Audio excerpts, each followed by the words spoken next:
The average cost of mesothelioma treatment can exceed $400,000. Families often face losing their homes or life savings just to pay the bills. If you or a loved one worked in these industries and were diagnosed with mesothelioma, you may be entitled to compensation to protect your family. At Rights and Claims, we've helped families recover over $1 billion to cover medical costs, lost wages, and more. Let us help you secure their future with the compensation you deserve. Call 800-596-4889.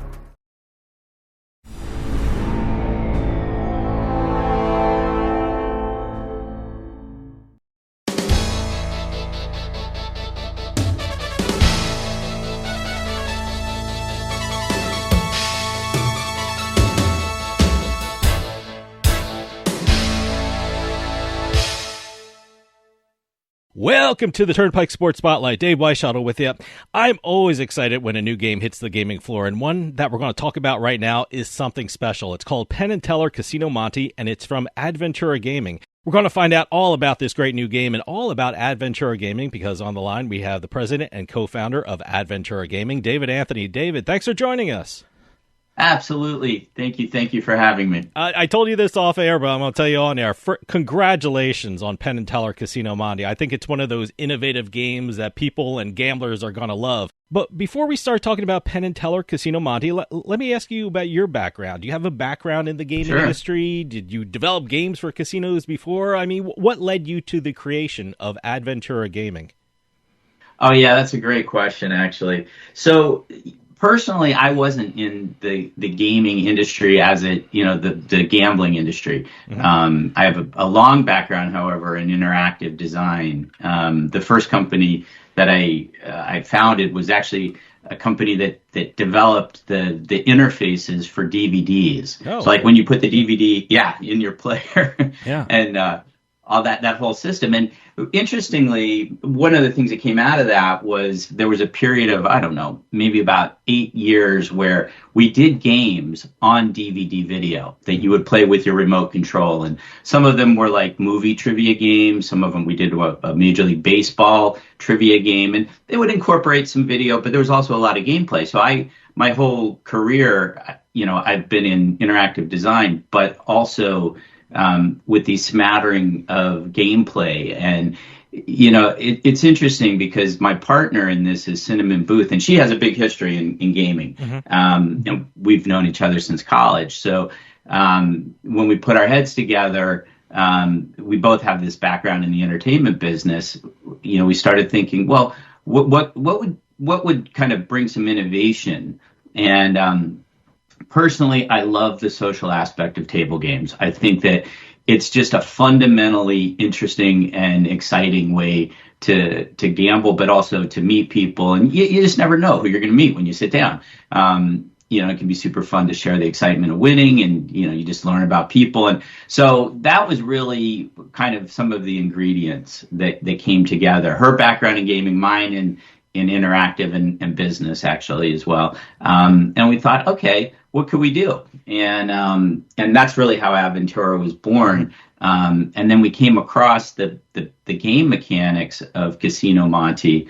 And that was really, we got excited because we were like, this is a game that we could finesse into a really great table game. So, yeah. Certainly, you're starting off big with Penn and Teller Casino Monte, but I'm just curious, what is your goal for Adventura Gaming when you created it? Because you're coming out of the blocks really innovative. Yeah, that's a good question, too, because, there's obviously it's a great industry. There's plenty of people doing wonderful and interesting stuff. But we thought, hey, with our background in entertainment, could we bring some of that excitement from the entertainment business onto the table game? So the vision for Adventura is not to stop here. This was this was our first product. We have a number of other games that are in the pipeline, but I don't just want Spider-Man Roulette or it's not about just tacking on a brand onto a table game. It really needs to have a reason to be together. And it's interesting because Penn and Teller, when we came across this game IP, we immediately thought of Penn and Teller because when I grew up in New York City, they were on TV back in the day doing public service announcements for the Street Hustle 3-card Monte, which is, it's a classic street hustle where there's a guy who's shuffling cards and you're trying to follow this one card, and then there's usually a shill who's winning a bunch of money and you're like, oh, I could do that. So Penn and Teller, they're really interested in debunking things. I think you've seen out their, Fool Us TV show and other things. Absolutely. They don't suffer fools lightly. And they actually did public service announcements when I was a kid, warning about this. And then I actually remember that. Yeah, I remember that. You remember? Okay. I grew up. I'm in New Jersey. I grew up in New Jersey. Yeah, I remember that. Right. And so we immediately thought of them. And then I remembered that they were in Run DMC's trailblazing music video for It's Tricky. And they were kind of playing the street hustlers for that. Mm-hmm. So anyway, we've loved them for a long time, and we're like, this is the right matchup. And fortunately for us, they were into it. And they kind of got it, and they helped really shape the look and feel of it, which was awesome. So it's been, it was from concept to game. I think it was probably a year and a half, actually. Took a long time to sort all this stuff out, but yeah, that's how it started. And Cinnamon is amazing. She's got a big background in gaming and knows your business inside and out, which was terrific. So we were able to start talking to people about the concept early, and then once it started to develop into a real game, we were able to get it in front of some important people early, which was great because we also needed that feedback to hear about tweaking this and that on it. So. Can I just say, I love the fact that Penn and Teller are really embracing this game. I mean, I've seen some deals companies make with celebrities, and sometimes the celebrities are just going through the motions, but it looks like Penn and Teller really love the game. I saw some videos on YouTube where Penn and Teller are actually showing people how to play the game. So not only did you luck out with a great game, but you got two great celebrities who really love it. You know what? You're absolutely right. And that has been probably one of the most fulfilling things about this project so far. That right matchup is so important, but the fact that the guys are, as you said, and rightly, are into it has just been, it just takes it to another level. Mm-hmm. And getting the game placed with the Rio where they're at has been really just a nice kind of way to launch the whole thing. Let's talk about the game itself. I mean, most people have heard the term 3-card Monte, and with Monte in the title of the game, I'm sure that's what a lot of people are thinking of. But tell us how someone would go about playing Penn and Teller Casino Monte. Yeah, so in a lot of ways, it's super duper simple. Yeah. There's 3 community cards that get dealt by the dealer. And the basic bet is you as a player are saying, I'm going to make a bet that one of those 3 cards is the highest card. And so you put your bet down, and then the dealer shakes a dice. And in some cases, the player will be able to shake it, depending on the casino. But a dice is shaken and shown, and depending on what that dice shows, one of those 3 cards is going to get turned over. So at that point, you have a lot more information. It might actually be your card that you put a bet on. It could be one of the other 2 cards. So at that point, a card is turned over. So now you know the value of one of the 3 cards. And at that point, the player has the opportunity to raise or check, and they can raise 1, 2, or 3x their original bet. So imagine you put a bet down on a card and it happens to get turned over and it's a king or an ace. Well, you're pretty sure you're going to win. So you might 3x your bet there. So that's exciting.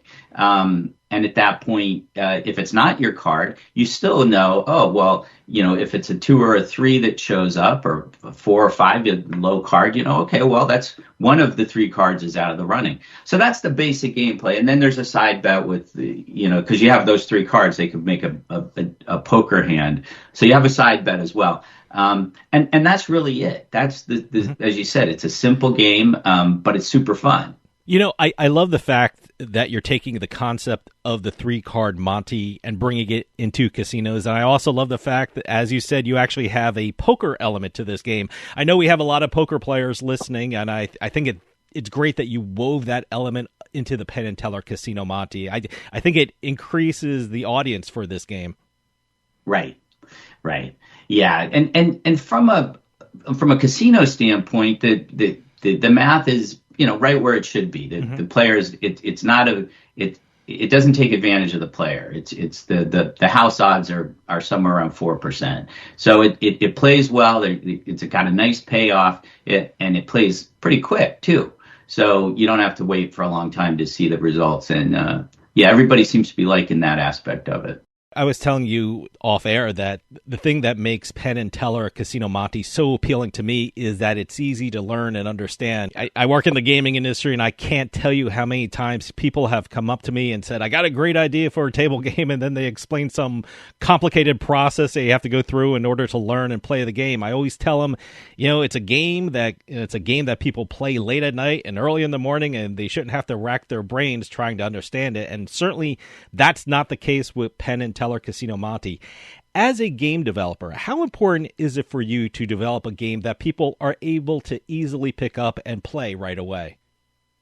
Yeah, I think you hit the nail on the head there. I think that's probably, out of all of the considerations, that's in the top 1, 2, or 3, because especially as you're bringing out entirely new gameplay, because there's a lot of derivative type gameplay out there. Sure. It'll be based on a baccarat or based on this or that. This is a totally new concept, and I agree sort of emphatically, because the other part of this is easy to learn, but then has challenging to master, is kind of, when I was designing games for other formats, there's always this tension between how easy is it to learn, or is somebody going to get discouraged just trying to learn the game, let alone, figure out how to master it. So I'm of 100% agreement that you want to make something where at least the basic gameplay is almost instantly, you want to be able to get it almost instantly. But there's subtlety in this. There's, the odds of when you get that information is very important. Mm-hmm. So yeah, I think there's another aspect here too, which is in a table game, there's a social aspect, and if the game's too complicated, you don't really have the mental capacity to kibitz and hang out with your friends and new friends and old friends that you meet at the table. So it's one of those great table games that you can have a conversation with people and still play the game effectively. It's a social kind of event that you're creating here. Totally. And then every once in a while, I didn't mention it, but like if 3 of a kind show up, if the 3 cards happen to be the same, and out of it's either played with a 6 or an 8 deck shoe, that can happen. But then all of a sudden, everybody wins, no matter who bet. Everybody wins. And if there's a pair shows and that's the highest card, then both of those players win. And that's really, I love when that happens, because the whole table goes nuts and everybody's kind of high-fiving, and and it's kind of like when the dealer busts and everybody kind of didn't necessarily have great cards. I love that concept of it, that social aspect. It's so great. And one of the innovative things about Penn and Teller Casino Monte is that you combine entertainment with gaming. I mean, it's one of those great ideas that makes you wonder why no one ever thought of that before. Whenever someone comes up with something new, there's always a challenge when they present it to a casino. When you presented this to the Rio, did they get the concept right away and see what you were doing, or did it take some convincing on your part? Because it is an innovative approach to table games.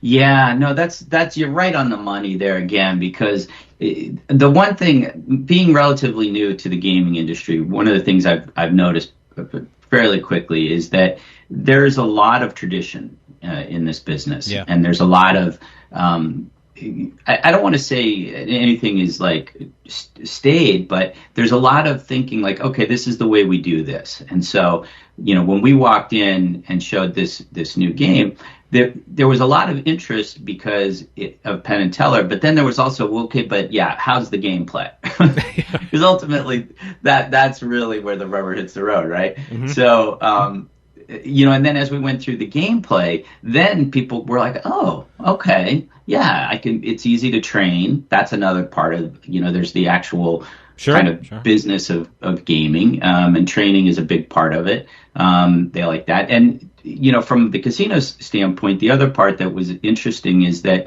it doesn't take forever for a hand to play out. Each hand gets completed relatively quickly, even with a full table. So we had those kind of things going for us, which was good. But yeah, I would say, it's been interesting to hear people's kind of, they lean on tradition, I would say, in this business. Well, let me ask you about that. I mean, we've had a lot of game developers on the show. I know a lot of game developers listen, and I know a lot of people who want to be game developers listen. Go into the process a little more of getting the game on the Rio gaming floor. I mean, certainly, like you said, having Penn and Teller attached to the game helps an awful lot. But you went in and demonstrated the game, I'm assuming, to the Rio. Did you have to negotiate what part of the floor the game will be on? I mean, what other things did you... in the process, it wasn't like getting the game on the Rio gaming floor? Yeah, that's an interesting question too. Well, there's the actual mechanics of printing felts and getting felts put on tables, and different casinos have different table manufacturers. So that was really interesting, just to learn mechanically how does this actually work. And I think that one of the things that's been fascinating and really kind of enriching is to work with the Rio team as they've also been reimagining the property. They've put a lot of time and energy and resources into updating the property, and I think, to their credit, that sort of innovative thinking is so pervasive in the property right now that it actually gave us a little bit of tailwind. Everybody involved, you can see there's a kind of a fire in the belly in the property right now. Mm-hmm. People are excited about all the updating, and so we walk in and we're like, hey, we've got something new, and we're working with one of your entertainment acts. So that, I think, helped a lot, actually. Mm-hmm. And it was nice, and it has been nice to work with them. And as you pointed out, Penn and Teller themselves were really kind of interested in the game. Yeah. So when we got to work with them and in their theater, shooting with them to kind of show the game off at the launch, it was just, it was like kind of dream come true stuff for a kid who grew up in New York. Like we've been saying, it's at the Rio in Las Vegas. Is that an exclusive deal, or do you have plans on having the game in other casinos, or do you have plans on having the game in casinos outside of Nevada? We do want to roll it out. Okay. And we're talking to a number of other properties. They've got it exclusively for the moment, and it's been nice to let them have it first, especially with the guys being there. But yeah, there's definitely we're talking to other properties now, and I think that the whole concept of branding table games and bringing sort of the entertainment aspect onto the floor, it's something that people are. I can say they're getting behind that. They see that this could be valuable, to bring an audience.